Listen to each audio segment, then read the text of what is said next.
It's that time of the week again, the time where I make sure you have the information on the biggest PC news of the past week. Unlike the last couple of weeks where the news cycle has been rather quiet, this week did not fail to deliver. We have updates regarding Windows 11 and Ryzen performance situation, reports that DDR5 is looking to be even more expensive than we originally thought, Intel admitting to being hurt by the chip shortage, NVIDIA is giving gamers a new way to get access to an RTX 3080, and a Steam Deck verified program. Lots to cover, now let's get right into it. The launch of Windows 11 may not have been quite as wild as the Windows Vista was back in the day, but it certainly had some headaches. This is especially true for Ryzen owners. One such issue with Ryzen's best core feature, where the operating system and the chip work together to assign lightly threaded tasks priority to the fastest cores on the CPU.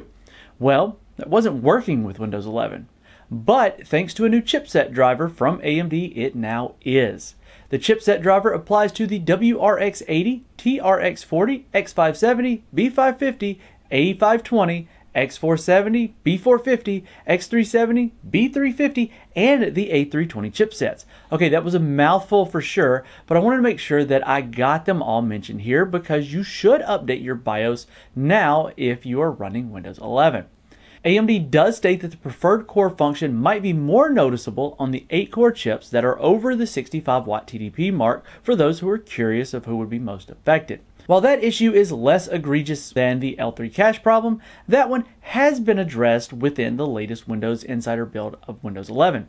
That means while it's technically still in beta form and hasn't been rolled out to the masses, it should work. I just hope, for AMD's sake, that the company gets the L3 cache issue sorted out before the next CPU review cycle kicks in, or things could get quite interesting.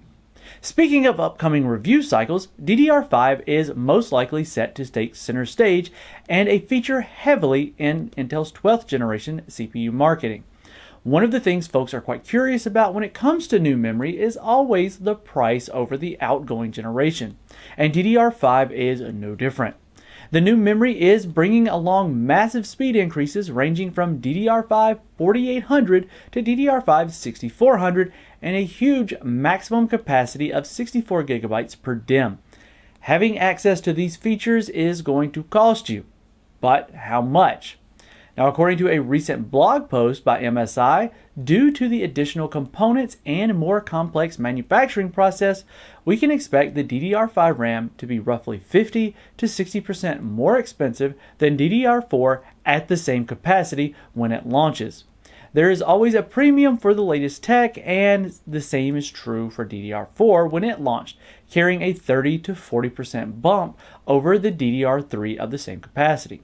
Now, no one likes spending more for the same, especially myself, so I'm certain there will be many holding out to see how the performance really looks when the reviews go live. And everyone is sick of chip shortages. You, me, and even Intel, it seems. This is an interesting bit because Intel is their own manufacturer with their own fabs. And on top of that, the partners who sell Intel chips in devices are relying on much more than Intel to build products. And during Intel's third quarter 2021 earnings report, the company claimed a reduction in client computing group numbers. Now, this is where the company reports sales of CPUs and chipsets designed for both desktops as well as laptops, and that division's revenue fell by 2%. Now, Intel minced no words when explaining the reason to quote, "The client computing group was down due to lower notebook volumes due to industry-wide component shortages and on lower adjacent revenue, partially offset by higher average selling prices and strength in desktop." It's a rough one out there for everyone, folks. Now, NVIDIA has been feeling the sting of chip shortages as well, but has taken a very interesting angle in order to get performance in the hands of PC gamers, even if they don't have the budget to buy a super high-end graphics card.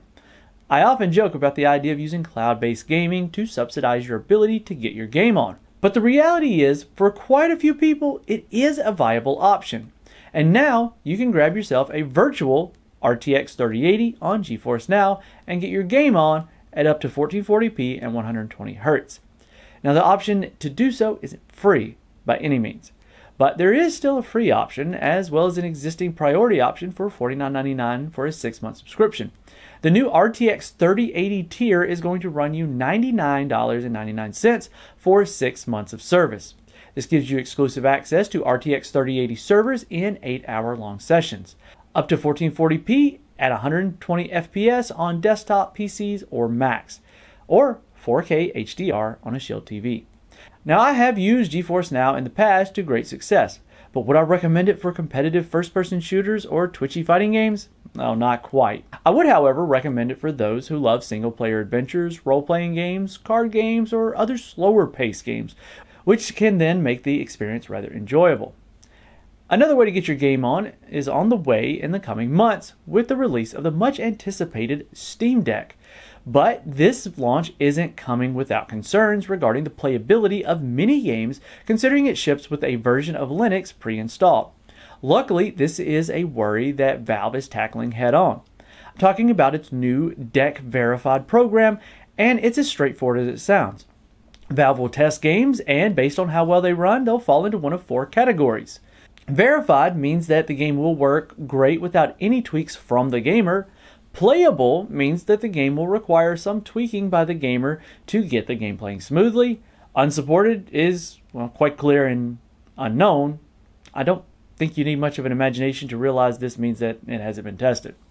Now, all of this should result in a much more straightforward experience for those picking up the Steam Deck, folks like Adam and myself. And there we have it. That's the biggest blockbuster news hits around the PC world for the week.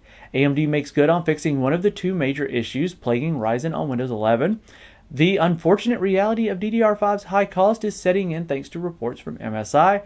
Intel has shown that they too are suffering from the results of the chip shortages. Nvidia is finding a new way to get frames to gamers with the new GeForce RTX 3080 class of GeForce Now. And last but not least, the Steam Deck Verified program will help gamers ease into the world of Valve's handheld gaming rig. With that out of the way, I want to thank you all for joining me on this week's Roundup. If you found it informative or entertaining, let me know by hitting the thumbs up, and make sure you're subscribed here at PC World for even more PC hardware and software goodness.